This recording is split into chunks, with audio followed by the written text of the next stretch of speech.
Hey guys, welcome our new video, so please leave a like. What if Naruto was dropped middle of SnowField movie? This guy just won't quit, will he?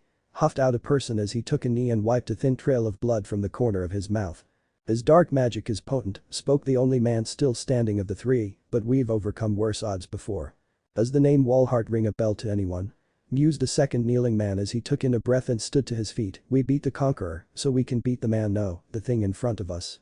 What a way to talk about your own father, Robin, chuckled the first man as he, too, stood to his feet and picked up the discarded katana that was to his right. Mean little bastard, aren't you? Laugh it up. Despite the situation, Robin couldn't help but smile at his longtime friend. This is it. The second man suddenly announced, our final battle. Hell yeah, the first man gleefully agreed with a feral smile. You're one of us now, Robin, and no destiny can change that. He continued, smiling at the man to his left. And you've been one hell of a friend throughout all of this. The first man added, so here's to us. Thank you, Chrome. Robin smiled once again at the now identified Chrome. And you have more than proved yourself, Naruto. Chrome turned to the figure at his right. Truly, Naga herself smiled upon me when she sent you two to be by my side. Chrome, stop, you're gonna make me blush. Naruto chuckled at the praise he was being given. You two are my closest and most trusted friends. We started our journey together, so I think it fitting that we finish it together, Robin said, quickly flipping open his favorite tome to the page which held Thorin, his favorite spell. Here. Naruto cheered, fist pumping the air with his left hand and a wide grin. Now, let's kill this dastard and be done with it. Chrome declared as he unsheathed the exalted blade falchion and charged forth, flanked by his two brothers in all but blood. Ha ha ha ha. The dark mage in front of them began to cackle. Why do you resist? Chrome, down. Robin called out as his friend wisely ducked, narrowly missing the bolt of Thorin that tore through the air above him to block an orb of dark magic their opponent had hurled. My turn. Naruto's eyes gleamed ferociously as he reached into his hip pouch with his left hand, retrieved a set of 3 shuriken, and subsequently tossed them all at the mage, who leaned out of the way and sent another orb of dark magic at the blonde. I got your back.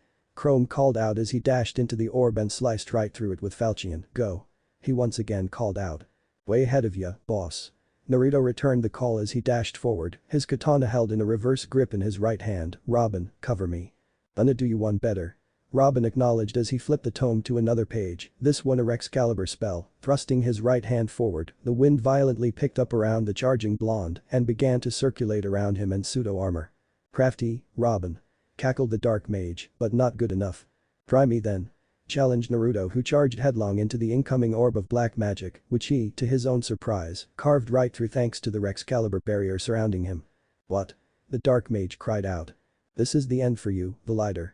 Naruto finally named their opponent as he flipped his katana round into a proper stance and promptly brought it to bear, slicing right through the mage, across his abdomen. This is for Eolus. Chrome called out as he joined his friend in the fray, delivering a straight stab to Valider's chest, followed up by a diagonal slice, which cut the mage from his right arm up to his left collarbone. Then Valider heaved up a glob of blood as he dropped his tome. This is for all the people you've slaughtered up until now. Robin joined in on his friend's mantra as he mercilessly ridded his own father of one of his arms, thanks to a well-aimed Thorin. This is for the world. All 3 friends intoned at the same time with Chrome swinging falchion in a downward arc, Naruto swinging his katana in an upwards arc, and Robin charging in headlong with his silver sword brandished in his right hand, aiming for a horizontal swipe at the man's head. Simultaneously, all 3 attacks hit their marks, and all was silent. Slowly, the 3 friends recovered from their adrenaline high and at once realized that their foe was disintegrating before their eyes. Head back. Naruto wisely counseled his brothers, who all retreated away from the form of what used to be Valider. As the decaying husk collapsed to its knees and finally face down on the marbled floor, Chrome let down his guard and turned around to face his 2 friends, a big grin plastered to his face. This isn't over. An all too familiar voice called out, damn you all. Chrome. Naruto. Robin called out to them in panic as he ran in between the 2 of them and pushed them out of the way, just as one final orb of dark magic erupted from the body of Valider. Robin. Naruto yelled out to the man as the orb impacted against him and sent him flying back quite a ways, where he ended up on his back. With utmost haste, both he and Chrome ran over to their downed comrade, with Chrome sliding down to one knee upon reaching him. Are you alright? Yeah, Robin groaned. I think so. He felt his arms being slung over his friends' necks as they helped him stand. That's the end of him, Naruto stated as he spitefully glared at what remained of Valider.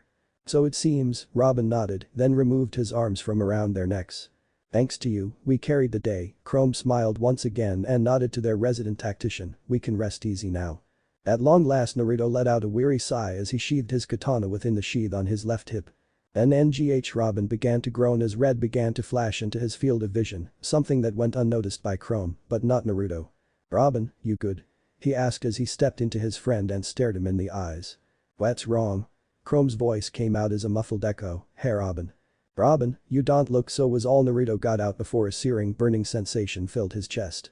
He let out a choked grunt as he looked down to where his heart was supposed to be and found a spear of pure lightning sticking out. His vision then drifted up to Chrome, who also had a spear of lightning sticking out of him, out of his abdomen to be more specific. Both men took a shaky step away from their friend, both clutching at their wounds. What? Robin breathed out as he looked down to his right hand, which was still arsing with lightning, and no panic and fear were quickly consuming him, no. This is not your." Chrome coughed, "Your fault, promise me I'll escape from this place." Chrome, Robin called out to his dying friend, but even as the name left his mouth, it sounded hollow. "Please." Chrome took in his final breath, "Go," and just like that, he let it out and collapsed to the floor face first dead. Then Naruto Robin rounded on his remaining friend, hoping, wishing, against all hope, that the blonde ball of energy was faring better. "Go, Robin." Naruto labored for breath, "Get out of here while you still can."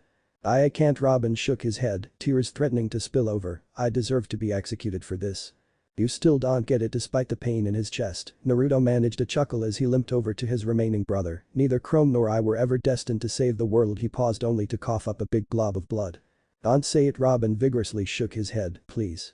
It was you all along." Naruto smiled as he placed his right hand atop Robin's crown and ruffled his hair. "You're not to blame for this, you still have your purpose to fulfill now. Go, leave Chrome and I here, run, and never look back." He finally collapsed, but found the energy to roll himself over, so he was staring up at his friend. "You're so full of shit." He chuckled again.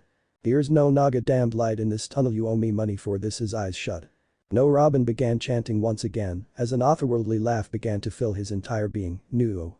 He had killed his friends, he had killed his brothers. He had awakened. Yes, he had finally awakened by a light filling his vision. A blonde-haired boy laid in a field of cold snow, orange jumpsuit ripped at the shoulder and burned in some places, a scratched headband held in his right hand. "The hell am I?" Naruto groaned as he sat up from his prone position. "Arg," he sighed in frustration. "Fox, you there?" "What do you want, boy?" replied the oversized Kyuubi no Kitsune, nine-tailed fox. "How long have I been out? Where am I? Excuse me while I gleefully play 20 questions with you, Gaki kid," he scoffed. "You've been knocked out for about an hour and a half, and as to your location, I have no idea. That vortex you and that damned Uchiha brat opened up might have spat you into a new dimension." He then shrugged, "Damned if I know. Right now, it looks like we're in the middle of Tetsu no Kuni, Land of Iron. But I've been wrong before."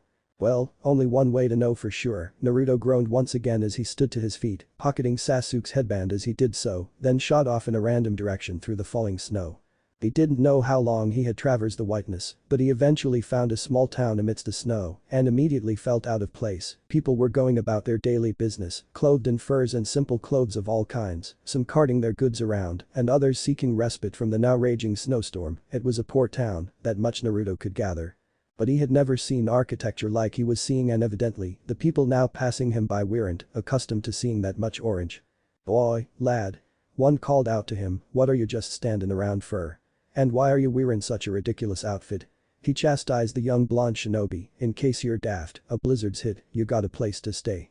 Appropriate clothes." "Not at the moment, no." Naruto called back to the man over the wind which was now picking up. "I wasn't expecting a blizzard so soon, so I didn't pack any extra clothes. Actually, my pack was lost on the way here." "Damn bandits again, I see." The man nodded, accepting the boy's subterfuge. "Either that or plebeian privateers, either way, you can't just stay in the street, lad. Follow me." Naruto had no idea what a plegia was, sounded like some kind of disease or a really tasty cheese. Despite his ignorance on what plegia was, he kindly accepted the older man's kindness and followed him to his hut, where the man immediately lit a fire.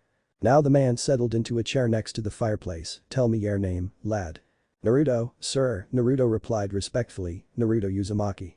You from Chonson or the like, lad?" the man asked, his brow furrowed. "Name sounds right for that region." "Kid, play along with this man," Kurama counseled. "For now, at least, from the sound of things, we're definitely in a new dimension."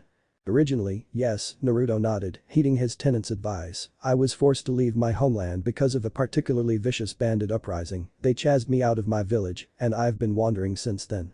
"First time in Ferox, then?" the man asked. "Ferox?" Rena Ferox, the man clarified, just north of the Holidom of Elis. I've never heard of any of these places, Naruto chuckled sheepishly, at least this wasn't a lie, I led a very sheltered life, you see. Ah, you spent time with the priests and monks of Naga, didn't ya, lad? Yes, sir, he lied once again, though even my time with them was cut short when the bandits raided my village. Sorry, lad, the man apologized, I know my questions must be bringing back bad memories, so. You never told me your name, Naruto changed the subject. Leonard, the man introduced himself, Leonard Constantinus, most people simply call me Leo, lad. I thank you for your hospitality during this blizzard, Leo, Naruto politely bowed, I assure you, my presence here will only last the duration of the storm, then I shall be out of your hair. Nonsense, lad, Leo shook his head, I can see that you're the good sort, y'ad be welcome to stay here if y'ad like, sure could use your help around the town. If y'all have me, Naruto started after a brief moment of contemplation, then I'd be happy to stay. Very good, lad. Leo beamed now, to just wait for this damned storm to end and I can introduce you to the rest of the town. You're the mayor, then. In a sense, Leo nodded, now, best get hunkered in, storm's gonna be a long one, lad, can feel it in my bones. Despite his uneasiness about being in an entirely new dimension, Naruto could safely say that he had a good thing going now, he was in the good graces of the mayor of the town, which would undoubtedly land him a job eventually, and, most importantly, influence, he was starting from nothing once again, but if there was one thing Naruto Uzumaki was good at, it was making a name for himself. He stood there calmly, grasping the wooden training sword in a one-handed grip with the blade lazily and gently scraping the snow-covered dirt beneath it, cerulean blue eyes focused on his opponent before him, a girl with short silky blonde hair wielding a bow staff in place of her usual iron lance. He knew she had the reach advantage because of her choice in weapon, but he wasn't worried. Nor was this their first time facing off. Within the village known as Froston, which he was sure was a name made up on the spot during the founding because of the blasted snow, lived two of their best and brightest warriors. Naruto Uzumaki and his current opponent Raimi Laurentia, naturally, being the two best warriors in the village, their spars usually garnered quite a crowd. Which was saying something because they were both only 15, with Naruto only a week away from his 16th birthday. Naruto could hear the clinking of the bags of silver and gold that was being passed around the betting pool, he could hear the murmuring of his fellow villagers, and if he were to glance over Raimus' left shoulder, he could see old Leo smiling at him. The man had become something of a father figure to Naruto since ending up in this new dimension, and now nearly 3 years later. He could tell that the already aging man was starting to slow down. Despite this, Leo did his best to keep the town working, to manage damn near all of the diplomacy with the neighboring villages and towns, and recently to attend all of the spars with Raimi. Leo was working himself too hard, and no matter how many times Naruto protested, the man would just smile and wave him off. Smiling back at the old man, Naruto returned his focus to Raimi, who he could see had a smile tugging at the corners of her mouth, knowing that he was returning the affections of their mayor, but as soon as it appeared, it was replaced by a focused glowering snarl as she dashed forward with a yell, content to let her come to him. Naruto waited until she had fully committed to the thrust of her staff when he quickly brought up his sword and parried the strike upwards and would have brought the edge of the wooden weapon to her throat had she not kicked out with her right foot and knocked his left leg out from under him, sending him toppling forward right into a waiting left hook. As he took the punch, Naruto could still see her next move. She'd bring her staff downwards to try and clonk him on the head. Sure enough, she followed up the punch with a one-handed slam, to which Naruto used his backwards momentum from the punch to fall back onto his left hand in a one-handed handspring and kick the staff from her grasp on his upwards arc as he landed from the handspring. He immediately dashed forward and swung his sword at her in a diagonal arc which she barely sidestepped and rolled away from him to get some space between them. Just as she stood from the roll, her recovered staff now in hand, she felt a strong hand grasp the back of her leather jerkin, followed by a sharp tug, and all she saw at the end of it was sky, the falling snow, and the tip of Naruto's sword pressed against her neck. I win again, Raimi, he smirked down at her toothily, eyes now sparkling with mischief. Shut up, she smiled back at him while flipping him off, then took his offered hand and stood back to her feet to a chorus of applauses and whistles. Another quick but exciting match. Leo applauded as he stepped up to the pair, truly, even our liege Lord Khan Basilio would be in awe. Let's not go that far, father, Naruto lightly blushed at the praise. Really, Leo, we're good, but not that good, Raimi also blushed. Nonsense. Leo pressed, you two can give even our guards a run for their money, and at such a young age, too. He paused to clear his throat, as such, and seeing as your birthdays are within a week of each other's, I'd like to invite you both early to the town guard as an early birthday present. Father Naruto stammered, are we even ready?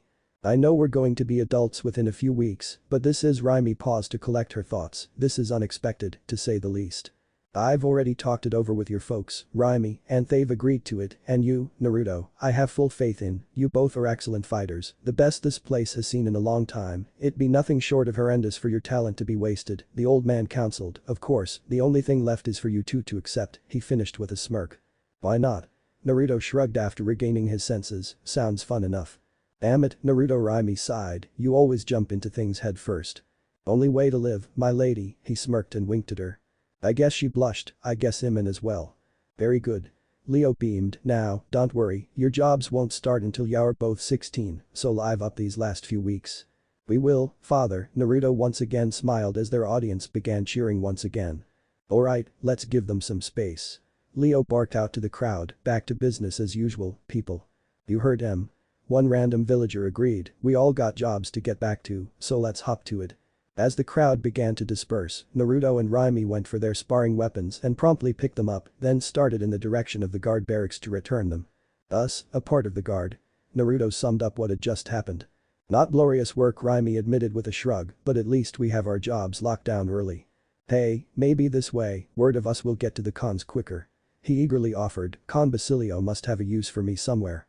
Go to that oaf if you want, she scoffed, intending on going to Con Flavia eventually. Why must we always be polar opposites? He deadpanned. Because I like to annoy you, she childishly stuck her tongue out at him. As Naruto opened his mouth to retaliate, they both heard a commotion coming from the alleyway next to them. Promptly, they shot off into said alley, only to find a group of 3 boys bullying a girl, but not just any girl, this girl they both knew on a personal level, and she happened to be their friend. Olivia. Raimi yelled out. Get the hell away from her. Naruto screamed as he dashed headlong at the 3 boys, wooden sword ready in hand. Book it. The apparent leader of the group declared before his group of 3 dashed off in different directions save for him.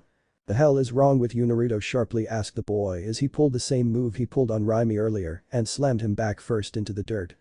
Please. The boy begged, we ain't touched her no way. We were just horsing around. You were bullying her. Raimi barked as Olivia took refuge behind her. And need I tell you how bad this looks, Naruto once again raged, in an alley, away from prying eyes. What the fuck else were you going to do? Huh. Nothing else, mister. I swear. The boy denied the implications fervently. In response, Naruto picked the boy up with an audible snarl and slammed him back first against one of the alley walls. If you or your crew ever so much as looks at her wrong again, he lifted his wooden sword and whacked the wall just a few inches away from the boy's right ear. I will not miss next time. Not even waiting for an answer, he unceremoniously tossed the boy back down to the ground, where he scrambled to his feet and shot off out of the alley, thoroughly terrified. Our Raimi Olivia sobbed as the blonde in question turned and hugged her, thank you. Naruto was the one that saved you, Olivia, Raimi hugged the pincat back, you should really be thanking him. And then Naruto. A heavier sob escaped her as she broke from Raimi's hug and ran straight into his waiting arms, immediately burying herself into the fabric of his shirt. They won't be bothering you anymore, Olivia, he softly whispered to her as he hugged her tightly, I think I made my point. Why do they hate me? She wailed, what have I done? Not a thing, he shook his head, they're the ones to blame, so instead of questioning what you've done, question instead what they've done or not done to end up so spiteful. I say they're just brats, Raimi huffed. They're jerks. Olivia huffed as the tears finally stopped. That's probably the strongest word I've ever heard you use, Naruto managed to chuckle. Then Naruto she lightly whined as she buried her face back into his shirt to hide her blush. Stop teasing her, Naru, Raimi stepped in, get back to your parents, Olivia, tell them what happened. Alright, it was subtle, but she lingered for just a short while in Naruto's grasp before she quickly wormed her way out and ran out of the alley. Gonna be a shame when she eventually leaves Raimi's side. And here I was hoping that her folks would think about settling down here, Naruto returned the sigh, I'd think that a traveling family troupe would need to plant roots at some point, but no. Hopefully that isn't for a long time yet, she lightly punched him on the shoulder, come on, we still have an entire day to kill. 3 years later. Naruto, my boy. Leo called out to the young man before he had a chance to exit the house. Yes, father? Naruto politely asked as he walked into the kitchen of the house they shared. Before you head out for the day, let me have a look at you, son, he smiled as he gestured for the boy to stand closer. Before him stood not the boy he had all but raised for the past 5 years, but a man of 18, going on 19, his hair was still a spiky mess of blonde and was grown out a bit, like Minato's hair, he had grown taller, now topping out at 511, and had a build of lean muscle that benefited his speed-oriented fighting style, yet could still stand up strongly against any man who tried him. His attire consisted of a rust-orange short-sleeved shirt and black pants, held up by a leather belt harness combo. Along his left arm were hardened leather armor segments with a steel bracer covering his arm from wrist to elbow. Black fingerless gloves on both hands that had reinforced steel knuckles, a hardened black leather vest which matched the segments on his arm. Hardened black leather boots which his pant legs were tucked into, and a hooded black bear fur cloak topped off his ensemble, which was clasped together by a silver clasp and draped over his shoulders. Held within the sheath on his left hip was a finely made katana which he forged himself. It was made of a high-quality steel and had orange wrappings over a black leather, a black steel pommel and a matching black steel guard that had the Uzumaki clan swirl carved into it and highlighted in orange. It sat within a black sheath that had an image of a stylized fox's gaping maw carved around the mouth of the hilt and orange flames, licking the end of it. Lastly, within the pouches on his belt were kunai and shuriken, which he also forged himself, and a few other essentials if he were caught on the road and had to camp. "You look so much like a man now, my boy," Leo beamed with a smile. "I just hope your time here has been more to your liking than your time with the monks in Chonson. At least we could handle the bandit attacks here," Naruto smirked, joking at his made-up origin story. Indeed, the old man chuckled. Con Basilio knows how to pick his soldiers, he'll give him that. Speaking of, he suddenly turned serious. "So you've heard of Con Flavia reaching out to Raimi, then?" "Yeah," Naruto nodded, "it's what Chess wanted for a long time, but..." "Chess your friend," Leo nodded sagely, "and no doubt you're wondering if Con Basilio will be reaching out to you. If he even knows I exist," the blonde scoffed. "Word will reach him of you eventually, you're too good to just laze around here for the rest of your days." Which is why Naruto began, but stopped himself short. "You know you can speak to me freely, son," Leo gently pressed. "I'm thinking about leaving," Naruto admitted with a sigh, "starting up my own group, trying the mercenary life, picking up jobs where I can find them, while also spreading my name across Ferox." "It's your life, son," Leo smiled, "you're well past the point where you can look after yourself. If that's what you wish, then you'll have my support, as always." "What did I ever do to earn such kindness?" Naruto asked as he went to hug his father figure. "You're special, son," Leo returned the hug after standing from his chair. "I've seen that, I've known that from the day you wandered into this place. You're meant for bigger things." He paused only to break the hug and stare at his son. "And what kind of dad would I be if I didn't see you through to your dreams?" "Thank you, father," Naruto bit out, suppressing the oncoming tears. "Now," he patted the blonde's shoulders, "there's gonna be a farewell celebration tonight for Raimi, I assume you're gonna be there?" "As soon as my shift ends," Naruto nodded. "Hopefully we'll get to say bye to Olivia as well. She's leaving today, is she not?" "Sadly, yes." It was Leo's turn to sigh. "It seems all of our bright stars are all up and leaving us. That's what we're raised to do, no? Grow up, then leave. Aye, lad, it's a part of life." He then sharply turned his son around and began pushing him towards the door. "Now, your shift begins shortly, don't wanna be late." "Yes sir." Naruto dashed forward and opened the door. "See you at the party tonight." He called after Leo as he shut the door and took to the streets. "About time you woke up," a familiar voice called out to him.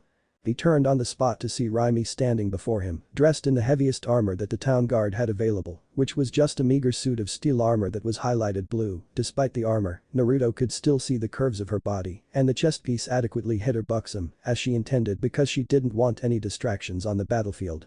Strapped diagonally against her back was her now steel lance, as well as a couple of javelins. Her hair was still the short blonde that she had become iconic around the village for as a sort of tomboy. "You know me," he shot his signature smirk at her, "always fashionably late." "You need to fix that, Naru," she snorted, then punched him in the shoulder. "Olivia's waiting for us near the gates." "That time already, huh?" he asked as they began walking. "She's stalled for as long as she can," Raimi sighed in frustration. "She's been waiting for us for a little while now. She's 17, she can look after herself." Naruto growled, "Or better yet, we can look after her." "You can look after her," Raimi corrected. "Like it or not, Con Flavia herself has asked for me, I'm gone by the morning." "I know," he bitterly sighed, "I might be as well." "How did Leo take the news?" "How do you think?" He snorted, "Has always been supportive of me, even though I'm not his son, just a stray he picked up off the streets. Has always regarded you as the son he never had, Naru." Raimi took his hand into hers and softly squeezed. "He cares about you and only wants the best for you. If that means letting you go so you can fulfill your dreams, then that's what Hess gonna do." "I know," he squeezed her hand back, "it's just that Hess been so good to me, and now, I'm just going to leave." "We all have to leave sooner or later, Naru." Their fingers interlocked with each other's. "I guess we do." He squeezed her hand harder. "Naruto." A voice called out, "Raimi." Their hands entwined as fast as you could blink. "Olivia." Naruto called back to her with a smile as she ran up to him and into his arms, pink locks flaring out in all directions as he picked her up by her hips and spun her around. Then Naruto, stop. She tried to protest, but her giggling belied her seriousness. Put her down, Naru. Raimi herself managed a small laugh as she lightly reprimanded her companion. Alright, he chuckled as he put the pincat down, then noticed the backpack she was sporting, so you really are leaving.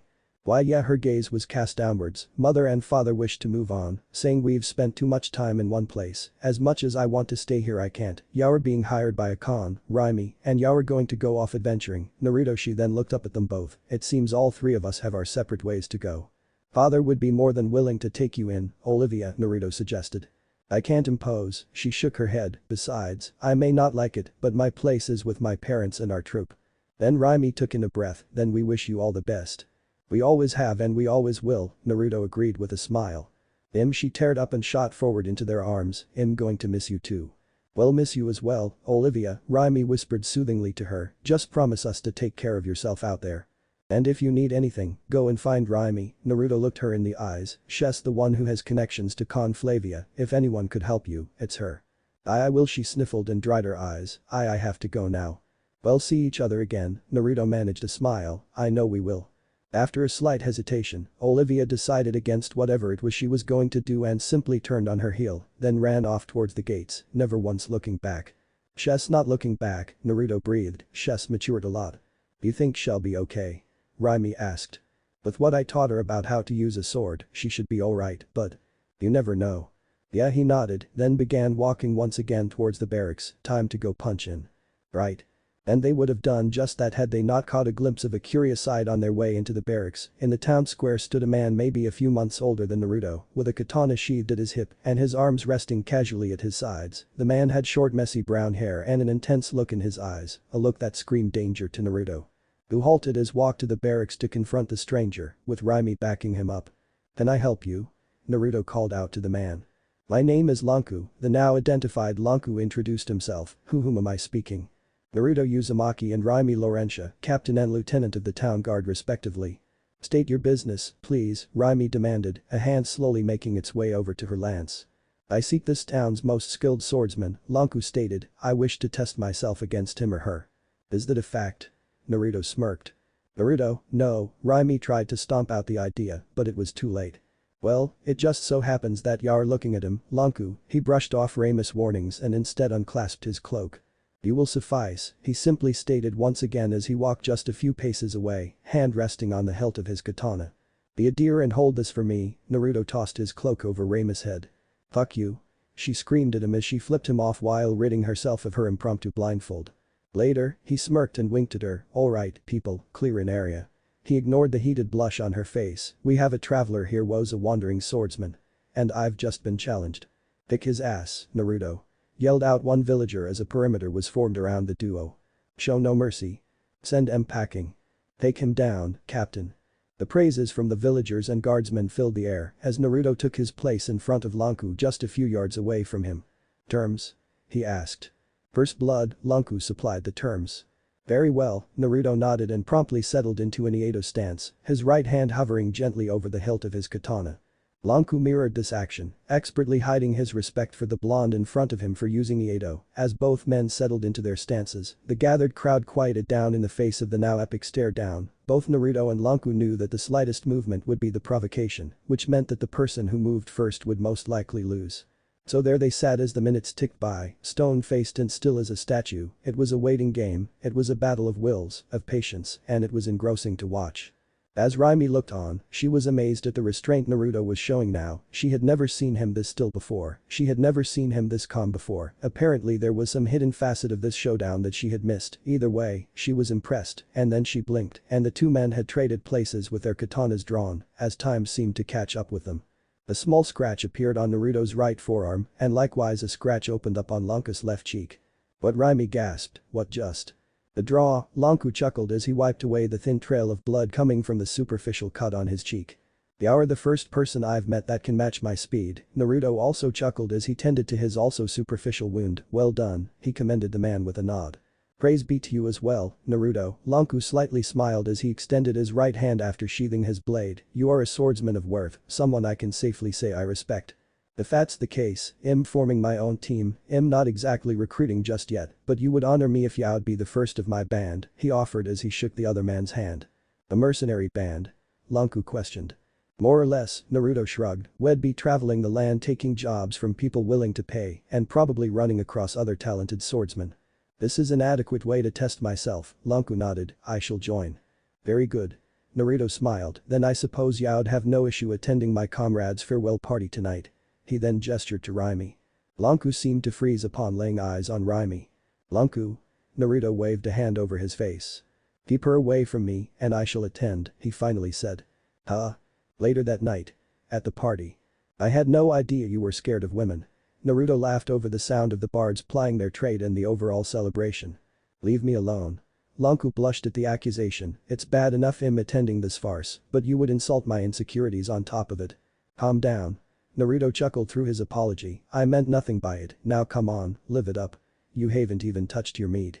I don't drink alcohol, it dulls your senses, Lanku shook his head and pushed the tankard away. Can't be serious all the time. Naruto pushed, sometimes you just gotta let go. The day that I let go will be the day I get married. And I shall be there to cheekily remind you of this declaration. Another laugh escaped the blonde at Lanku's expense as he took another gulp or two of his tankard of mead, then took a bite of the bread on his plate. The celebration was in full swing at this point and it honestly felt refreshing to see everyone let loose, his guardsmen friends and underlings, the ones making the most noise, and he won't be the one to spoil his charges their fun. Then there were the regular village folk who were happy just to have a day set aside for revelries. Naruto. One of the guardsmen called out to him over the music, Ramus looking for you. Where is she? Naruto yelled back after another bite of his bread. Outside in the back courtyard. If you excuse me, Naruto smirked at his newest comrade, I have to rescue Raimi, she hates parties like this. I can relate, Lanku grumbled as his new blonde friend walked off. As he passed through the double doors leading out to the back courtyard of the village community house, he was completely unaware of said doors being closed behind him, nor was he aware that two of his guardsmen took up positions at the doors so as to not let anyone through. His focus was solely on Raimi, who was leaning against the rail of the small balcony which overlooked the ice-covered lake the village was built around. It was a cloudless night and the moon hung big and full in the air, accompanied by all of its stars. As he slowly approached, his eyes already wide at the picture-perfect backdrop, she turned and smiled at him. The light of the moon caught her just right and lit up her smile in an almost ethereal light. Despite her rather simple clothing, she was radiating her own kind of beauty, a beauty in which Naruto was now enthralled by. His mouth went dry, he tried to speak, but no words came out. As he continued to try to speak, a soft finger pressed against his lips. Don't talk, she softly cooed, tonight, I want us to be real with each other. Are real? He finally asked, his eyes still widened. I'm leaving in the morning, and so will you, she didn't even attempt to hide her blush, if this is our last night together, I want it to be something we'll both remember. Raimi, he now understood what she was suggesting, I don't want to endanger what we have. That's what I love about you, you idiot, she chuckled, humble when it counts, boisterous, cocky to a fault yet at the same time the most caring and considerate man I've ever known, we've danced around each other for years, now I want us to be real at least for one night. He could see her green eyes lit up with desperation, she wanted this, she actually wanted this, he knew full well that they had been dancing around the subject and he knew that they both didn't want to hurt their friendship, but their relationship was the only loose end between them that they could leave untied.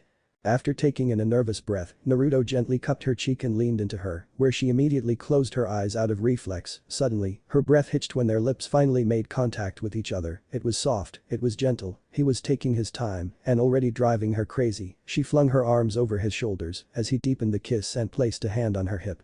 As the seconds ticked by, she moved her hands from the back of his neck to the clasp of his cloak and unclasped it, where it sprawled to the ground neatly, and this is where she got aggressive. After Naruto's cloak hit the ground, she deepened the kiss further and began to grind her right knee against his crotch, enticing a rumbling growl from him as he pulled away from this kiss for air with half-lidded eyes. Both were breathing heavily and the look in Ramus' eyes was a predatory one. Slowly, she brushed past him and lowered herself onto the fabric of his discarded cloak, teasingly untying the top part of her shirt so a tantalizing view of her cleavage would peek out at him. Failing to resist her temptations, Naruto gently lowered himself on top of her and resumed the makeout session while grabbing a handful of her breast with his right hand through the fabric of her shirt, which got her to moan into the kiss. Again, said kiss was momentarily interrupted when she lifted his shirt off of him and used that moment to flip their positions as Naruto stared up at her. She removed her own shirt, exposing her rather impressive 32D mounts to the cold Phyrexian air. Everything just felt right at this moment for them both. They both knew that this night would be their only night to show their love for each other, and as they took their relationship further, the many lewd sounds and curses of their ferocious lovemaking were drowned out by the raging party inside the community house as Raimi threw her head back and howled out his name to the high heavens. She barely registered herself letting go of her own cleavage or haphazardly dismounting him to cuddle beside him. "I love you," she breathlessly whispered to him. "I love you so much," she clutched desperately at him in their after-sex glow. "I love you, too." Naruto, equally breathless, returned the sentiment as he wrapped an arm around her frame and merely held her. As she drifted off into sleep, little did she know that those 4 words would be the last she'd ever speak to him, as when she'd eventually wake up in her own bed in the morning, he was already gone. Naruto Uzumaki, the love of her life and the boy she was going to leave, left her instead. He always had to one-up her in some way, but in this instance, she didn't feel the usual humor of the situation. All she felt was alone. He had left her and had most likely never see her again. Oh, how wrong she was. It was a very bad situation. The barrier separating them from the rest of the army was still up, people were dying left and right, and there they were, all 3 of them trapped on the other side as their friends and family were slaughtered before them. "Hell of a situation you've gotten us into this time, Robin," Naruto chuckled as he brandished his katana, "you making a habit of getting us into impossible situations." Robin frowned at the humor, though he knew it was Naruto's way of covering up his wilder emotions, his way of coping. Not 5 feet away from them, laid the still warm corpse of his wife, slumped back against the purplish barrier after she tried busting her way through, only for a Grimleal to spear her from behind. Robin knew it was talking Naruto everything he had to even stand, let alone fight. "We're going to make this bastard pay for the blood he's spilt," Chrome snarled as he readied falchion. "As one," the feminine voice of the now female Robin called out as she nodded. "Wait, what?" Naruto whipped his head around to stare at the very feminine form of the person he knew was a man. "The fuck's going on here?" "Naruto." Robin was a man again, "Keep your head in the game." "Alright," though hesitant, Naruto returned his focus to Valider as he stood before them. "Join me, my daughter." Valider held out a hand. Again, Naruto's head whipped to his left to find 2 Robins standing there, one a man and the other a woman. This was when everything froze as a stinging sensation filled his gut. Looking down, he found a lightning spear shoved straight through him, and as he looked up, he met the glowing red eyes of the female Robin, who was crying despite herself. "Forgive me, my love," she sobbed out as she pressed her lips against his. And with a start, he awakened from the nightmare he was just having. As he ran a shaky hand down his face, he tried desperately to recall just what in the hell he was dreaming about, but for the life of him, he couldn't remember a single detail about the dream. With a sigh, Naruto threw the covers of his bed off of himself and stood, quickly slipping into a rather simple black tunic, matching pants and some boots he found lying around his room. After dressing himself, he took his water skin, which was hanging from the back of one of the chairs in his room, and took a generous couple of swallows of its contents. Still covered in a sheen of cold sweat from his unknown nightmare. "What the fuck was that?" he muttered to himself after corking his water skin, "and why can't I remember anything about it?" A couple of solid knocks at his door broke him out of his train of thought. After setting his water skin back down, he trailed over to the door and opened it with a slight creak to reveal Lanku. "I wasn't sure you'd be awake," Lanku admitted through a slight smirk. "Bad dream," Naruto brushed it off. "Anything happening for you to come get me at such an hour?" "Our Lord Khan is scheduled to appear at a banquet today," Lanku nodded. "Khan Basilio requests that we be there with him, both as his bodyguards, and so we can get a day off." "A day off sounds mighty fine to me," Naruto smiled as he walked back into his room and began equipping himself properly. "I assume the banquet will be held here." "Aye," he nodded once again. "Sounds simple enough, but one can never be too careful. Khan Basilio is respected in plenty of circles, no one would dare move against him," he continued equipping himself. "Still, better we be there, no?" Lanku grunted while leaning against the doorframe, his arms crossed over his chest. "Will Olivia be there?" Naruto questioned as he inspected his katana.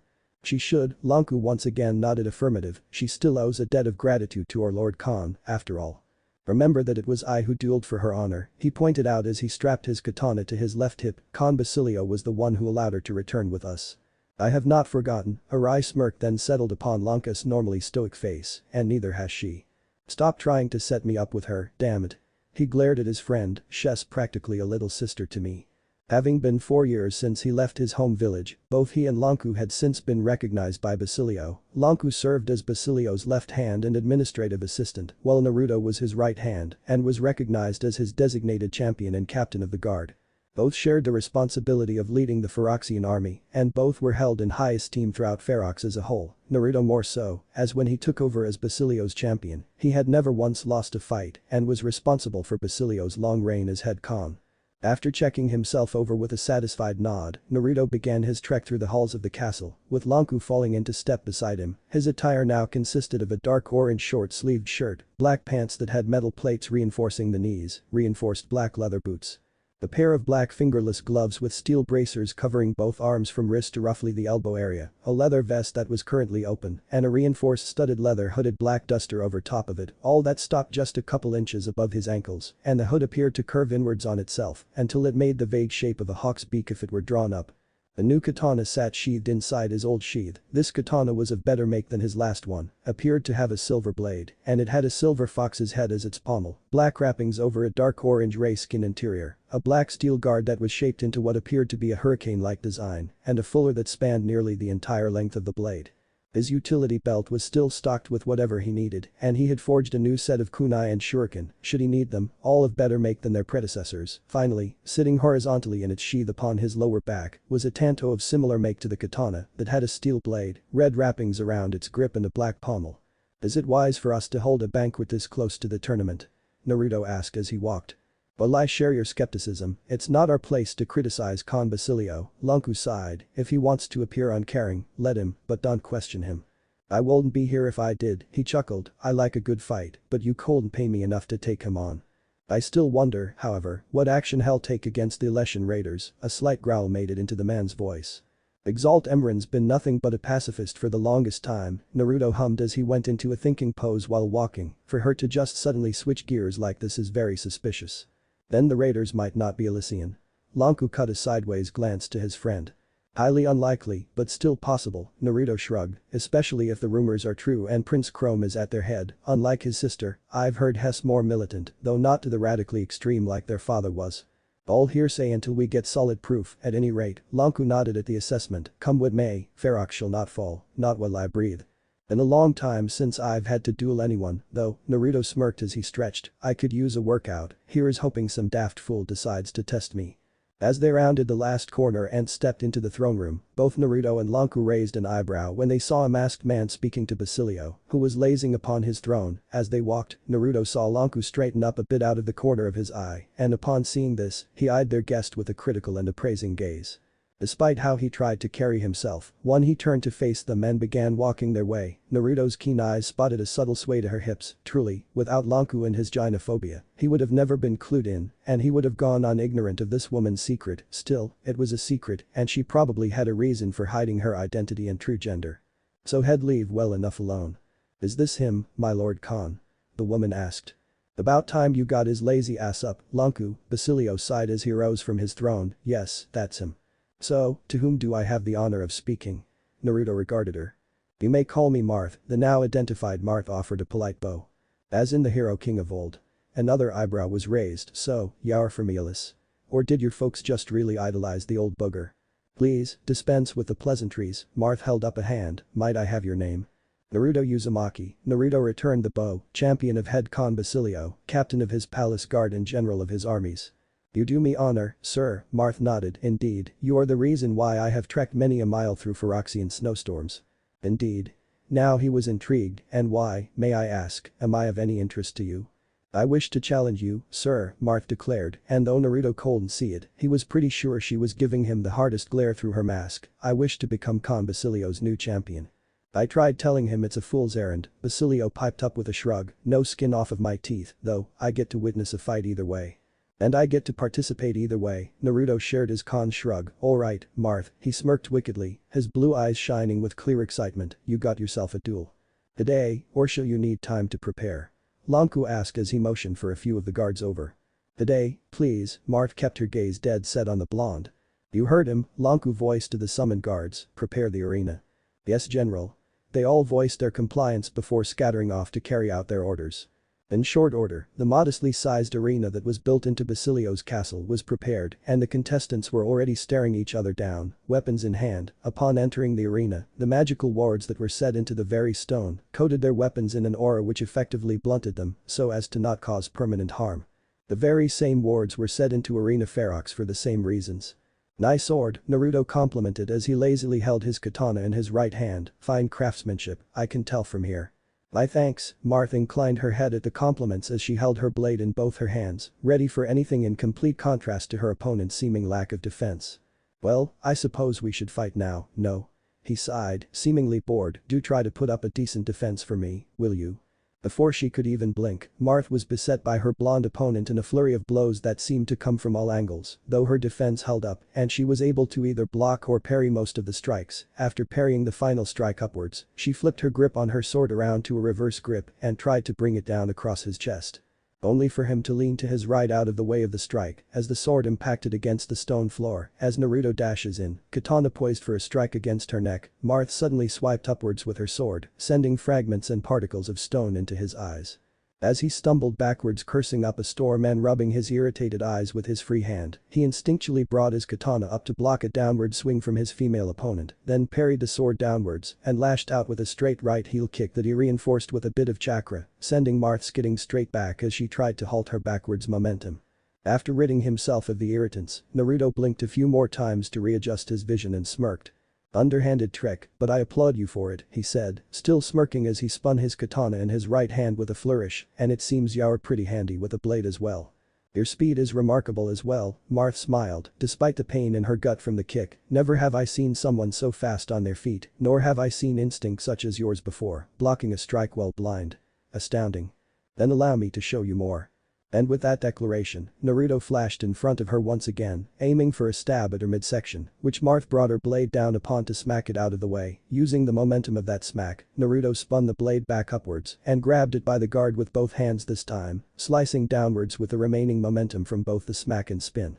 But, before Marth could even block it, he disappeared in a burst of speed, reappearing behind her while preparing to drag his blunted katana across her back, only for Marth to roll forward out of harm's way. Upon standing from her roll, she hefted her blade up and threw it in a spinning horizontal arc at her opponent, where Naruto simply batted it upwards, sending it flying into the air.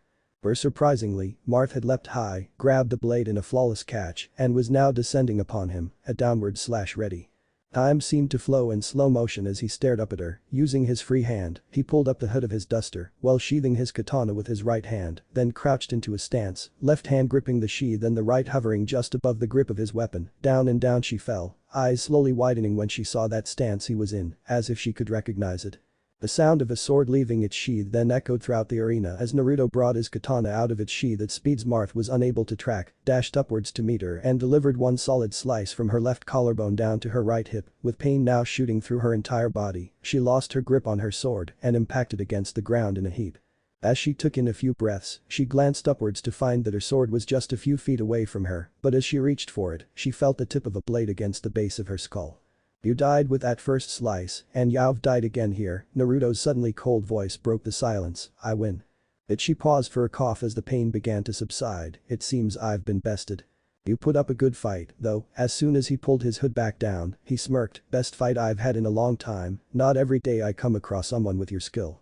You very handily beat me, though, she shakily stood after retrieving her sword and sheathing it, if this were a true battle, I would have died twice over. She turned to face him, a deep frown upon her face, I need more practice if I am to ever match you. If you wish, I could show you a few things. His smirk never failed, it's the least I could do, after all, you did manage to make me use my Edo skills. I don't wish to impose, she hesitated. Nonsense. He threw an arm around her shoulder, it'd be more than happy to. Then I have no choice but to accept, she finally smiled once again, and was she blushing? That means you're leaving the prep work for the banquet squarely on my shoulders, Lanku bitterly sighed as he arrived from his spot in the stands, very well, go have fun. It'll pay you back some way, Lanku, Naruto clasped a hand upon his shoulder, then motioned for his female guest to follow him, come on, I know a good spot. Once they were out of earshot of both Lanku and Basilio, Naruto regarded his compatriot as they walked, so, wanna tell me why you're hiding your gender?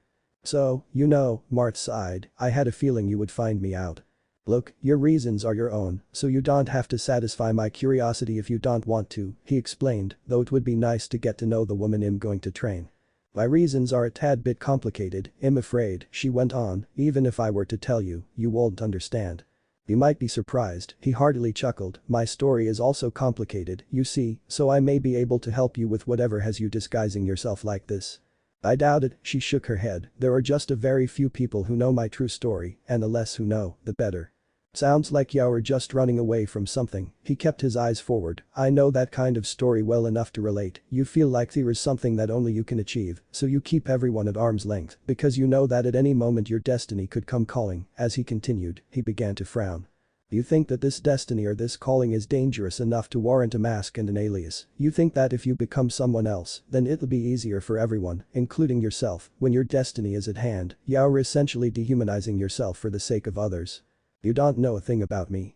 She suddenly hissed as she stopped in her tracks, don't pretend to analyze me, don't think for a moment that you could ever understand me, what I've been through. What I've lost. The thing is, he chuckled as he turned to face her, I understand you perfectly, our circumstances may be different and probably are, but I can understand the pain of loss. You don't understand.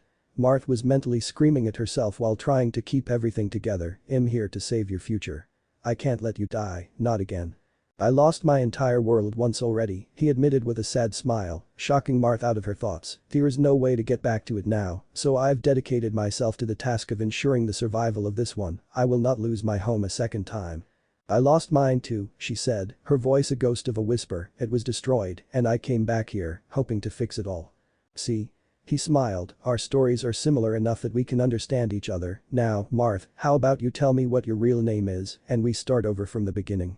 In response, Martha slowly slipped off her mask and opened her eyes, where blue met their fellow blue in an entrancing gaze, Lucina, she spoke, my name's Lucina.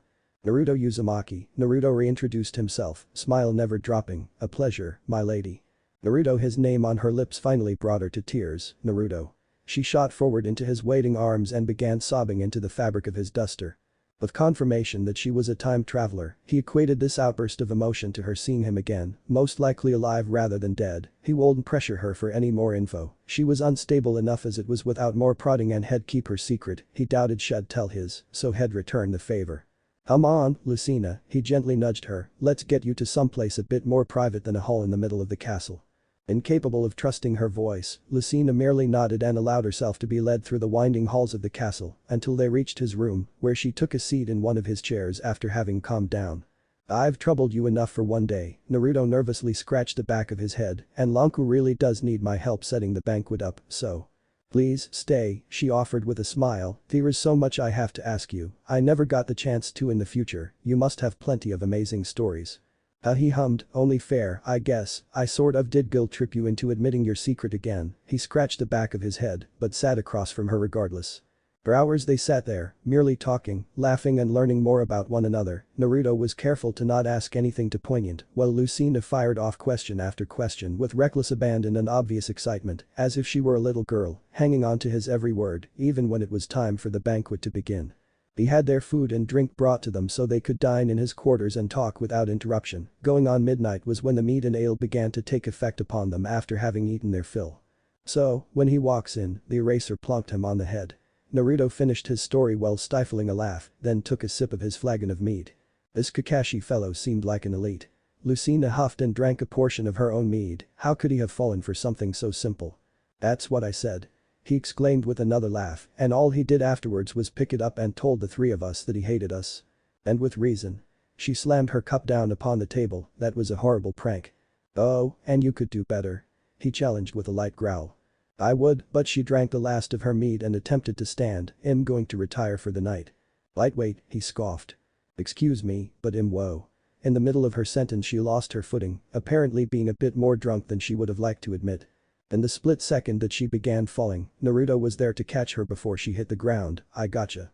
My hero, she drunkenly swooned, then broke into a fit of giggles which Naruto very quickly joined in on, as he laughed, Lucina glanced up at him and began blushing a bit deeper than the alcohol first made her, my hero is very handsome.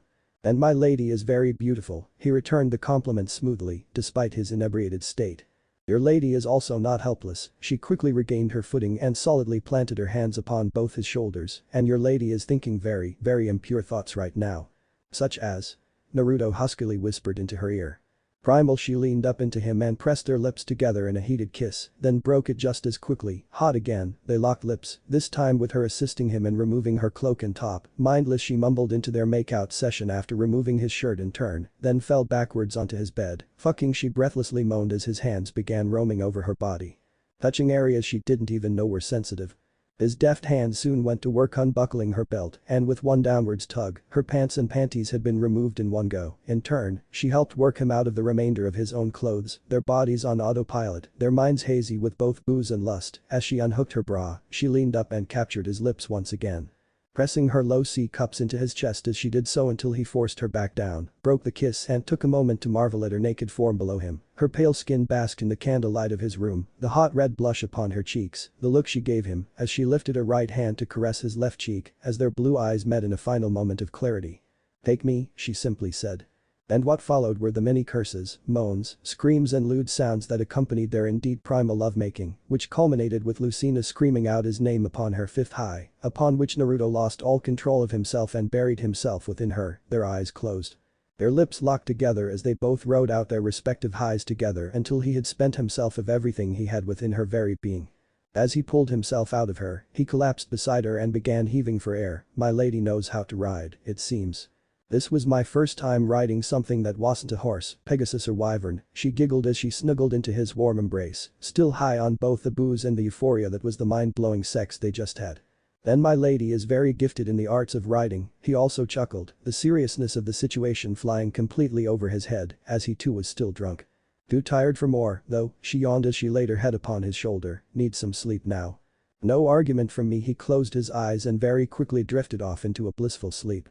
With the morning came the sunshine, and with the sunshine came a hangover. As the sun peeked through the windows and into his room, Naruto groaned as he opened his eyes. "Kurama, mind doing something about this hangover?" he inwardly asked his tenant. "Already on it, kid," Kurama's voice answered back. "I want you awake and fully alert for this." He cut off the link with a chuckle. Not knowing what he meant, Naruto contentedly sighed when he felt the headache dissipating and then exclaimed in surprise when he felt something move in the bed. As he shot to his feet, he got a very good look at a very naked Lucina as she began to stir from her sleep. On Lucina's end, as soon as she forced her eyes to open, she saw an equally naked Naruto standing before her. "Oh shit," they both said at the same time. So, they had sex last night while they were both drunk, not the end of the world, but still awkward nonetheless. What's the worst that could happen? It's not like he had banged a princess or anything. That sixth sense in the back of Naruto's head began screaming at him as soon as that thought crossed his mind. What if he really did bang a princess? What if she got pregnant? He'd have to answer to her father, a king, most likely. No, she was no princess, and even if she was a princess from the future, no harm done. There was then a few good knocks at his door. "Naruto." It was Lanku once again. "Get dressed and get up, we have guests." "Who is it?" Naruto called back while keeping his eyes on Lucina, particularly her chest. "It's Con Flavia," Lanku answered. "Time for the tournament, then?" he questioned. "Aye, and she has her champion with her." "Oh, no," Lucina began to mentally panic. "I had sex with the person who was to become his right hand, and now Hess here." "Was her champion anyone we know?" Despite himself, Naruto broke a smirk. "Prince Chrome of Elis." Somewhere, sometime in an unknown location, Fate was now rolling around on the ground dying of laughter. Irina Ferox, gasped a woman, so grandiose she soon reigned in her still slightly skittish Pegasus as she clopped along. "Feroxian politics are centered around conflict," pointed out one of the men who rode beside her. "It makes sense for their Colosseum to be as big as it is." He shifted upon his horse and seemed to crane his neck backwards, as if looking over his shoulder. "Chrome? You're lagging behind." "Sorry, Robin." Chrome shook himself out of his reverie and spurred his own horse on to match pace with the now identified Robin. "I caught a glimpse of Con Basilio's champion before we departed," he sighed after stopping himself short. "And?" Robin asked as he pulled his hood down to reveal short messy silver hair and purple eyes that looked upon the prince with curious worry. "I already have my analysis of him, but what do you think?" "At only a glance, he seems quite the fighter." The prince fixed his eyes forward towards the approaching gates of Arena Ferox. "I have every confidence in my own prowess, but he radiates confidence and resonates with a power that I've never felt before."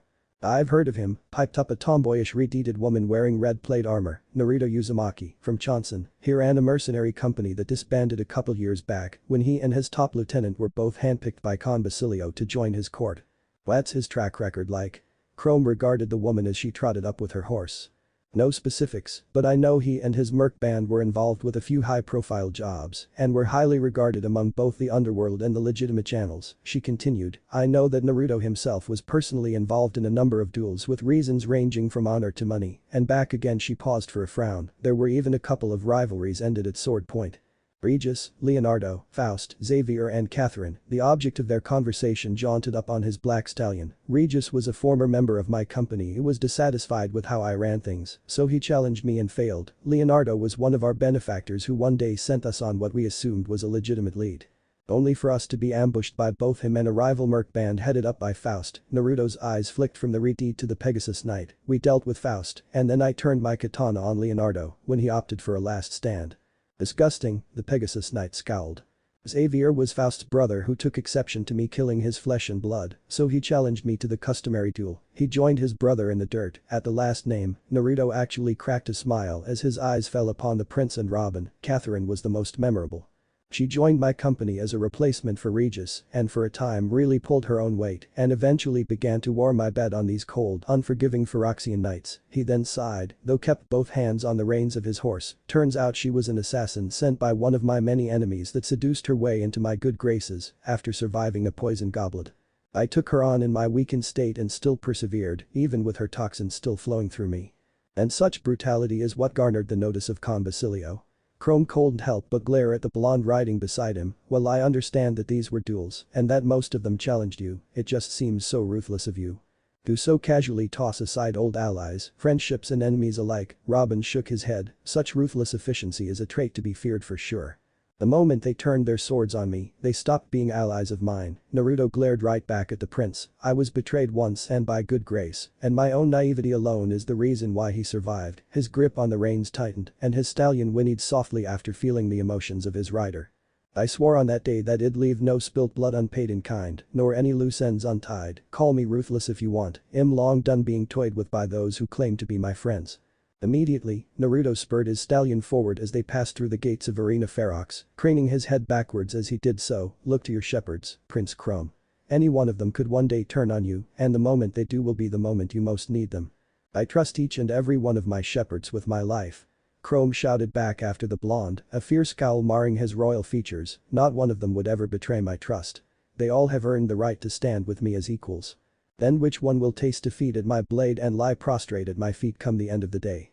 Naruto returned the heat of the exchange. I've never lost a duel in the time that I've been in Con Basilio's service, and come commoner, knight or prince, I will not lose. As the blonde warrior rode off, all Chrome could do was stare at the person he would most likely be fighting for Phyrexian support against Plegia. The uneasy feeling returned again, which had him growl in annoyance as he tore his gaze away from Naruto.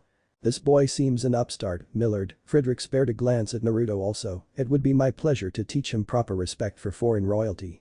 As an arrogant sociopathic murderer as far as I'm concerned, Sumiya huffed as her hateful eyes bore into the back of Naruto's head.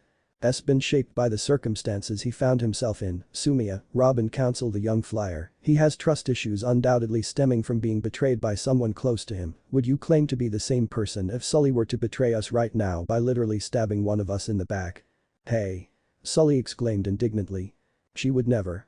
But what if she did? Robin pressed. I believe his methods are at the heart of Sumiya's issue here, Chrome mediated. While I don't particularly agree with them myself, it's not my place to pass judgment when I also have blood on my hands. Regardless, Sully shrugged. Hess gonna be one tough cookie, boss, will you take him yourself? Of course, the prince nodded, it's my responsibility to. It's my responsibility to ensure your well-being, sire, Frederick interrupted. I shall take this battle on your behalf.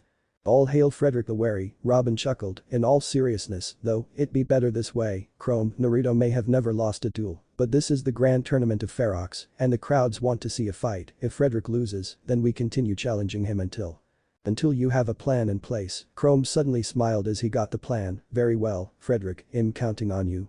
Your faith is not misplaced, Millard. Frederick bowed his head at the praise. This blonde upstart shall face a hardened knight and be cast down within the embers of his own pride. With Naruto. Minutes later. You ready? Lanku questioned his brother in all but blood as he watched him inspect his katana. Ready to kick some princely ass? Naruto smirked, hell yeah. They seemed rather put off by your presence when you sized them up, he noted. What did you say to them?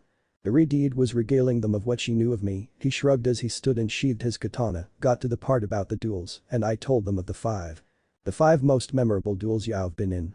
Lanku let out a quick laugh. So that's why their flyer was cursing you with her glare.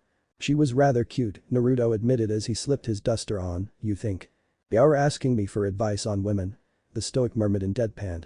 Was testing the waters, thought you grew a sense of humor for a moment, the blonde champion waved it off as the announcer outside was hyping up the crowd, wish me luck. He threw a wave over his shoulder as the portcullis in front of him opened. Break a leg. Lanku called after him, literally this time.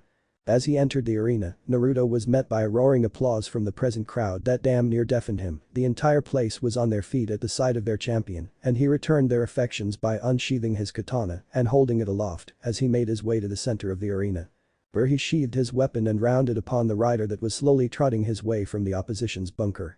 And so the knight shall do his duty to protect his coward of a prince. Naruto shook his head disapprovingly, what a waste. Your confidence is misplaced and your pride shall be your undoing. Frederick tightened his grip upon the silver lance he held in his hand, upstart little wretches like you need to be put in your place. Then come, Naruto settled down into an Edo stance, come put me in my place if you dare. With a grunt, Frederick spurred his horse forward into a charge, lance in one hand, reins in the other. As he approached, the thunderous sound of hooves against stone was drowned out by the crowd, who were expecting nothing more than a complete wipe in their champion's favor. With the crowd on his side, Naruto couldn't help but smirk as he drew his hood up, obscuring his face within its shadowy confines, and then Frederick saw them, red eyes peered out of the darkened hood back at him, and as soon as he made eye contact with them, a heavy pressure surrounded his entire being, halting his horse's charge and nearly losing grip upon his weapon. The gust of wind licked at the back of his neck, followed by what felt like a warhammer being rammed into his right temple, which sent him careening to his left off of his horse. His lance clattered to the ground, and his horse whinnying frantically after being spooked, as he shook the cobwebs out of his head and blinked a few times to restore his blurry vision. He saw Naruto standing before him as he sheathed his katana, red eyes still visible amongst the void that was the inside of his hood. Chrome gripped the railing in front of him tightly, I didn't even see him move. Is he using magic to enhance his speed? Robin theorized to himself aloud, it's certainly possible, but I doubt he has the capacity for that level of self-enchantment. Frederick, get up. Sully screamed, kick his ass. Stay down, Sir Knight, Naruto warned, you've lost. You insult not only my honor, but the honor of my prince. Frederick snarled as he stood, you must fall. As if anticipating his next move, Naruto rushed forward and bent low to swipe up the knight's discarded lance, then shot forward once again, and with a spinning flourish, brought the heavy silver blade up and across Frederick's armored torso in a diagonal arc from left hip to right collarbone. Then spun it around and caught his chin with the blunt end of the shaft, and spun it once more, so it was resting in both of his hands, poised for a straight jab. This was when, out of the corner of his eye, he noticed something tumbling through the air from his flank. Turning sharply to his right, he swung the lance in an upwards arc to deflect the axe that had been thrown at him, whereupon he rounded upon Frederick once again and delivered the knockout blow via a straight heel kick to the face as another axe was thrown. Naruto once again deflected the offending weapon to the side as he dashed forward towards the new muscle-bound opponent, who seemed to favor these axes. Just as he neared his new opponent, however, an off-the-mark javelin embedded itself into the stone in front of him, immediately drawing his attention skywards towards the cute flyer girl from before. And following the missed javelin were a pair of hoofbeats upon the stone floor of the arena. To his left was the red-eyed cavalier from before, and to his right, another cavalier wielding a sword who had a mop of brown hair. 4 opponents, 3 on the ground and 1 in the air. Naruto mused to himself with an excited smirk splayed across his face, which only grew when he saw a woman hop off of the sword-wielding cavalier's horse, and this woman was a mage. Count another opponent who will be their magic support. Oh, this is going to be fun. With his supply of axes out, the axe thrower switched to the iron axe which hung from his belt and charged in headlong, where Naruto all too happily met him with his stolen lance still in hand and brushed aside the first chop, but found himself backpedaling to avoid another javelin, where he then found himself rolling out of the way of the red-eyed's charge for fear of being trampled. As he rose from his roll, he spun his lance with a flourish and then threw it, knowing that it wasn't meant to be thrown, at the charging brown-haired cavalier, who ducked under it at the last moment but met the bottom of Naruto's boot as he raised his head right into a flying kick which sent him careening off of his horse. With one of the 2 riders unhorsed, Naruto leaped off of the horse and grabbed one of the flyer's thrown javelins out of the sky as it flew, and in turn threw it at the axe wielder, who barely managed to lean out of the way of the weapon. But in doing so took his eyes off of a still airborne Naruto, who came flying back to earth and scored a downwards axe kick to the man's cranium, which he followed up with a nasty uppercut that, despite the protective wards, damn near cracked a tooth or two. This is insane. Robin clutched the earthen railing in a vice grip as he watched the blonde mercenary before him mop the floor with the shepherds like they were third-rate squires. How can he be this good? He bit down on his bottom lip, which was now threatening to draw blood. At this rate, we're going to have to step in personally, Chrome. Do you have a strategy yet, Robin? Chrome turned his attention from the fight to his strategist. It's as if he has a sixth sense, he knows what they're about to do even before they do it. From what I can gather, Hess a combat genius, he knows when, where and how to strike, how hard to strike, when to give ground, when to push, all at the exact perfect time. Moreover, Hess a master of subterfuge and masking his own moves with misdirection and distractions throughout his analysis. Robin couldn't help but admire this opponent of his, despite how utterly terrified of him he was at the moment. If we're to win this, Chrome, our teamwork has to be perfect. Moreover, you have to follow my instructions to the letter. But the Axeman out of commission, Naruto finally turned his attention to the only remaining horsed cavalier, who was spurring her horse into another charge. As she did so, Sully had unknowingly just made the same mistake Friedrich before her did. She peered into the glowing red eyes which were still silhouetted within the shadowy confines of Naruto's hood, and just as with Friedrich, a heavy pressure halted her charge, which gave Naruto all the time in the world to cross the distance between them and kick the redeed off of her horse as he did with the other cavalier prior. As Sully clattered to the ground before him, Naruto turned his gaze skyward towards the Pegasus Knight, and after but a moment's consideration, he zoned back into the fight just in time to process the fact that there was a fireball hurtling towards him at top speed, with but a smirk. He held up his right hand and with a bit of added chakra rotation around his palm, effectively caught the fireball midair, then added a bit more rotation to his left palm and separated the once whole fireball into two swirling vortexes of flame. Then shot forwards to meet the first unhorsed cavalier toe-to-toe by ramming his left-hand fireball into the man's gut, where the mix of fire magic and a heavily toned-down Rasengan was too much for him to bear as he was blasted back a few feet and landed on his back, out cold. With his right-hand fireball, he turned on a heel and delivered unto Sully the same attack just as she was rising from her previous prone position and like her comrade before her, was sent skidding back a few feet, whereupon she impacted back first against one of the arena walls, solidly knocked out. He then turned and regarded the female mage who was preparing another fire spell to no avail, for as soon as she had the fireball ready, Naruto had dashed into her guard, grabbed the fireball out of her prepared hands with an upward swipe of his right hand, while also driving his right boot into her gut, doubling her over where everything then went black for her as he delivered another downwards axe kick to knock her out. With no other opponent left but the flyer, he turned and with a hefty swing of his arm, threw the fireball skyward which prompted Sumiya to urge her Pegasus downwards while she prepared her lance for a strafing run. Naruto merely stood there, waiting and watching Sumiya as she dove for him until just mere moments from impact, he leaned to his left out of the way of the stab coming his way, grabbed the haft of the weapon with both hands, causing Sumiya to fly off of her Pegasus with the sudden backwards momentum exerted upon her. "You like to fly, girl?" he called out to her, taunting her as she rose, unarmed and unhorsed. "I'll gladly send you airborne once again."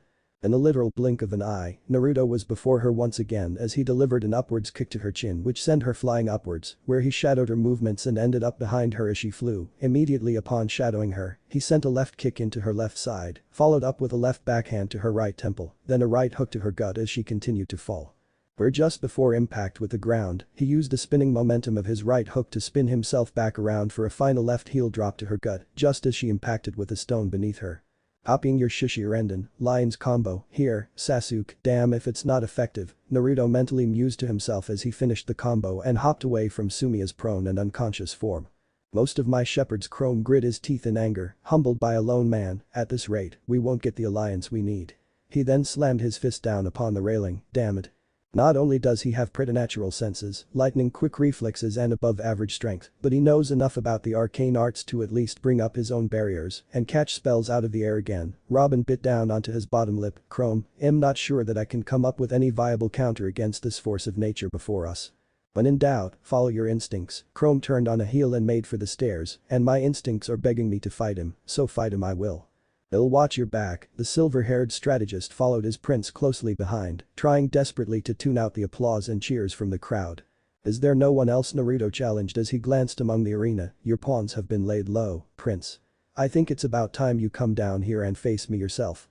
He then rounded upon the opposing gate leading into the arena. "Face me here, or surrender and be forever known as the coward of Aeolus," the prince who knelt. "Looks like him winning the tournament again." Flavia, Basilio sat down the tankard of mead he had been nursing throughout the entire battle royal. "Good showing this time, though. It ain't over till it's over." "Oh," Flavia scoffed, "the prince and his tactician have yet to fight." As if on cue, the gates opened and in strode a scowling Chrome and a neutral Robin, both of their cloaks fluttering slightly as they marched the length of the arena before facing him in the center. "After seeing what I did to your soldiers, you still wish to face me?" Naruto hummed in respect. "Perhaps I misjudged you, prince." I was first fighting for the future of my Holidom, Chrome growled as he narrowed his eyes at the blonde before him, but now this is about honor. Perhaps you'll find both your honor and a favorable outcome for your Holidom at the end of this fight, out of respect, Naruto lowered his hood, whereupon his eyes returned to their normal blue color, or perhaps I'm destined to add another win to Kon Basilio's name, only fate knows for certain. Then let's not keep her waiting. With that declaration, the Prince of Elis grabbed his sword by the hilt and unsheathed it with practiced grace, revealing to Naruto a sword that he had already seen, though not in the hands of Chrome. That sword, the blonde eyed the object in question, studying its every detail. The holy blade falchion, wielded by the hero King Marth himself, Chrome spun his blade in a flourish into a battle-ready stance. It then suddenly hit him. Dear gods, his eyes widened in realization, no. Needing no other motivation than a distracted enemy, Chrome struck out in a straight stab, while Robin came around Naruto's flank with his own steel sword, drawn and poised for a follow-up slash which Naruto, after barely zoning back in just in time, sidestepped the stab from the prince and jumped away from Robin to create some distance between them. The legendary falchion, huh? Naruto smirked, deciding to keep the revelation he just had to himself for now. To face such a timeless blade is an honor. He then slowly unsheathed his katana as his smirk grew. My blade may not be near as illustrious as yours, but I consider my oblivion to be up to the task of meeting your falchion blow for blow. Unbeknownst to all parties involved, within the bowels of the arena was a panicking and sprinting Lucina as she hurried through the maze of twists and turns in an effort to make it to the arena floor to try and salvage the situation. Gods preserve us. She prayed under her breath as she ran, please let me get there in time. In so much of a hurry was she that when a figure rounded the corner in front of her, she nearly careened right into them. Luckily, she had shifted to the right slightly to avoid them, then stopped to apologize for her rush and rudeness. Going somewhere, Lucy? The cloaked and hooded figure interrupted her apology before she could give it. The figure before her was wearing a blood-red hooded cloak, a black half-mask which obscured the bottom half of his face, a sleeveless black shirt, matching black pants which were tucked into a pair of black boots whose soles were colored red, black leather bracers upon both forearms, steel reinforcement upon his boots, black fingerless gloves adorned his hands. A belt upon his waist which held numerous pouches and 2 slots on either of his hips, which in turn held a katana on the left and a smaller notch for a dagger on the right. Around his neck was a golden amulet which held a large round diamond-like crystal as its centerpiece. As well as a silver signet ring, which seemed to bear upon its face the image of a fox with dragon wings sprouting from its back. Lucina's blue eyes bore into the man's equally blue orbs as he stood in her way. Let me through, Kizuna. She demanded. No can do, princess, he shrugged while pulling down his half-mask, revealing 2 symmetrical whisker marks upon both his cheeks, then pushed his hood down, revealing shorty, spiky and unkempt green hair. The results of this encounter are out of our hands now. Even if you were to go out there and take up arms against my old man, it won't change anything. Father has to win this fight. Lucina shook her head, the fate of Elis hangs in the balance, you know this. Time is a fickle thing, Lucy, Kizuna managed a chuckle. If we dare to assume we know how it works, it'll just end up slapping us in the face with something unexpected. That's why I say let this play out. Let's see what happens if either my old man wins or if yours somehow pulls through in the end. He can't win, Kizuna. She continued to press. At this point in time your father is too much for mine to handle. I need to be there.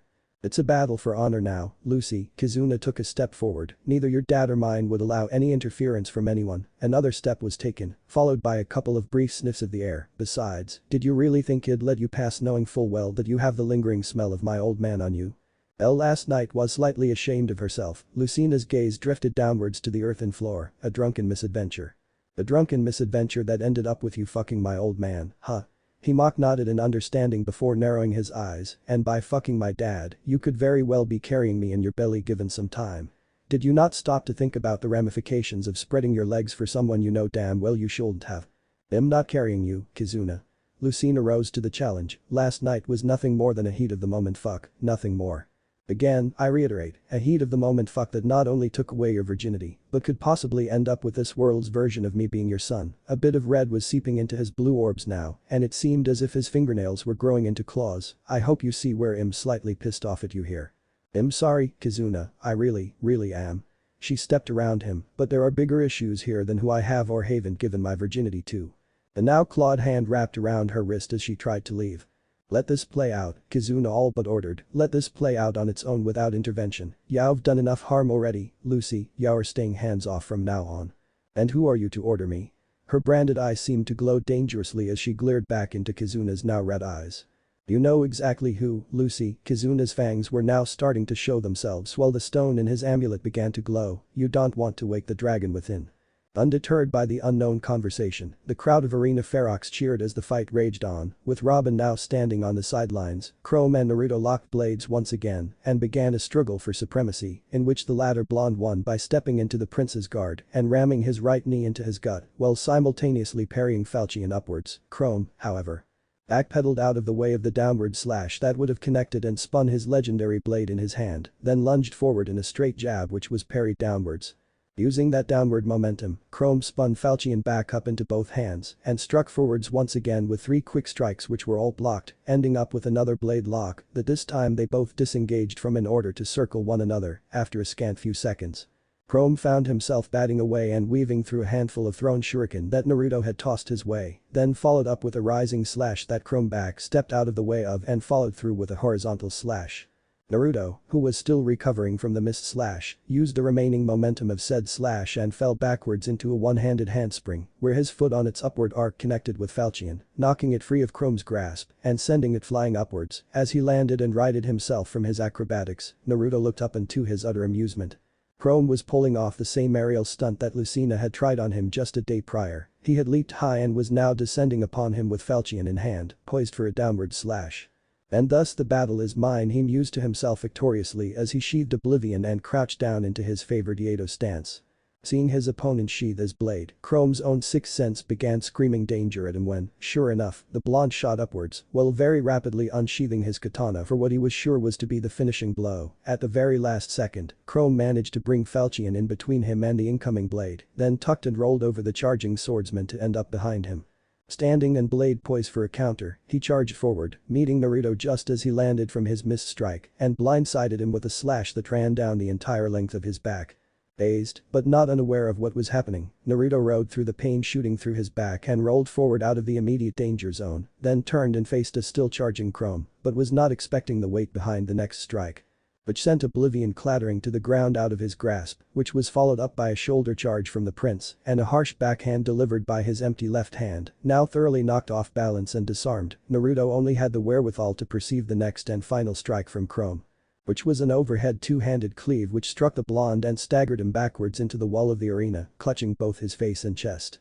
The sound of metal sinking into stone filled the arena, and by the time Naruto shook the cobwebs out of his head, he saw that Chrome had embedded falchion into the wall to the right of his head. If this were a real fight, the prince took in a couple of good breaths. You would be dead now. He then wrenched falchion free of the stone and took a step forward, so he and his blonde opponent were eye to eye. I win. Silence, pin drop silence filled the arena as Chrome sheathed falchion and brushed past Robin on his way out of the arena. Robin, however, lingered in the arena, his sole focus on Naruto, who instead of scowling seemed to be smiling. The stories did him justice. It seems Naruto managed a chuckle as he retrieved Oblivion and sheathed it. Prince Chrome of Elis, a worthy foe and someone I'm happy to have lost to. He then turned to the still shell-shocked crowd and regarded them. Prince Chrome of Elis has finally dethroned me. Hess won, fair and square. Was it not a fight worthy of this spectacular coliseum? What was first a murmur then turned into a tidal wave of cheers, jeers and applause for the spectacle that was just witnessed. The entire arena was on their feet save for Basilio, who was too stunned to even move. It'll be taking my throne back now, oaf. Flavia taunted him with a shit-eating grin, and it'll also be needing your troops. Elis has a new ally. See what I mean, Lucy? Kizuna spared a sideways glance at his companion as they stood in one of the side halls that connected to the arena floor. What did I say? They are not mad. Lucina glanced back at him. At the situation. No, he shook his head negative. At you? Oh, hell yes. Yeah, I'll get over it in time, she sighed. I know you too well. One does not simply get over their best friend fucking their parent. He pushed himself off of the wall he was leaning against and began walking away. If things hold up, then we should know what happens next, to the Plegian border. Yeah, Lucina decided to let it go for now and opted instead to follow her friend's lead. Flavia's castle. Later that night. It's official, Chrome smiled as he addressed his shepherds. Ferox will be assisting us against the Risen, and us them. We sure went through hell to get this alliance, Vake mumbled. Damned blonde bastard cracked a tooth, I think. We were manhandled out there, every single one of us. Sully slammed a bottle of ale down upon the table she was sitting at. Those magical wards barely did anything. Sumia clutched her bandaged torso. He was brutally efficient in how he took us out. God's willing, we're rid of him now. Frederick joined the conversation. I'll be leading Khan Basilio's half of the army, but that shall be the extent of our interactions with him. Don't count your eggs before they hatch, Sir Knight, came a painfully familiar voice as Naruto chose just then to enter the room, followed by Lanku. Say what you will, he has that bad boy vibe about him. Lissa seemed to swoon upon him entering. Naruto, Chrome stepped in before anyone could try anything. What bring you here? A request from Khan Basilio, he clarified his purpose, as part of his direct aid, Hess offering my personal services to the shepherds, along with my best friend and top lieutenant, Lanku. An honor, Lanku inclined his head to Chrome upon being introduced. He believes we'd be of more use on the front lines instead of in the back ranks, Naruto continued, though if you have no room or use for us, then we stay here in Ferox. Though a good half of the shepherds wanted to speak up and protest, they all knew the final say lay in Chrome's hands, and as their prince settled into a thinking pose, he turned to Robin and exchanged glances. Upon exchanging glances, Robin seemed to shrug while also nodding his head, as if an entire conversation had just taken place. We'd be mad to turn you away, Chrome turned to the blonde, we all have seen and felt your power that could strike fear into the blackened hearts of the risen. Welcome to the shepherds, Robin stepped up and extended his hand, Robin, the tactician of the shepherds. The pleasure, Naruto shook the man's hand with a smile, hopefully we all can put today behind us and start anew. The silver-haired man seemed to squint a bit after shaking hands, have we met before? Not that I know of, Naruto furrowed his brow in confusion, why do you ask? Ah, I must be mistaken, he waved it off and turned to the rest of the shepherds, then began pointing them out, that's Sumia, Virion, Bake, Sully, Stahl, Frederick, Mirialand. As Robin glanced his way, Kellum lit up with excitement. They're finally going to notice me. He was mentally celebrating. Lissa. Lissa squirmed her way in between Robin and Naruto, planting a hand on the latter blonde's chest as she did so, wow she blushed, you're even cuter up close. Everything about me is better up close, my lady. A mischievous glint shone in his eye as he took the hand on his chest into his own and planted a kiss upon it. Ahem, Chrome very loudly and pointedly cleared his throat, stay away from my sister in the future, if you please, he dragged a now madly blushing Lissa away from the new object of her affections. I'll try my best, Naruto snickered, though I think it'd be more reasonable to ask her to stay away from me, I'm irresistible, you know. And quite conceited, Lanku slapped his friend on the back of the head, keep it in your pants this time, will you? If an opportunity presents itself he began, but got another slap to the back of the head for his trouble, and a glare from his best friend, yeah he snorted. He was a shepherd now under the command of the father of the girl from the future that he had bedded. It was certainly a turn of events, but if it opened more doors to explore, Hess gladly passed through the threshold. That didn't mean, however, he had to relinquish the knowledge that something else was obviously going on behind the scenes, which he was curious as hell about. Maybe by tagging along with the shepherds, the mysteries would unravel themselves. One thing he knew for sure, it seemed that Chrome's younger sister was into him, and he had only heard rumors of the Exalt Emran's beauty. If they were returning to Elis, then he'd learn for himself, and he was looking forward to meeting Emran for a number of different reasons. Thanks for watching.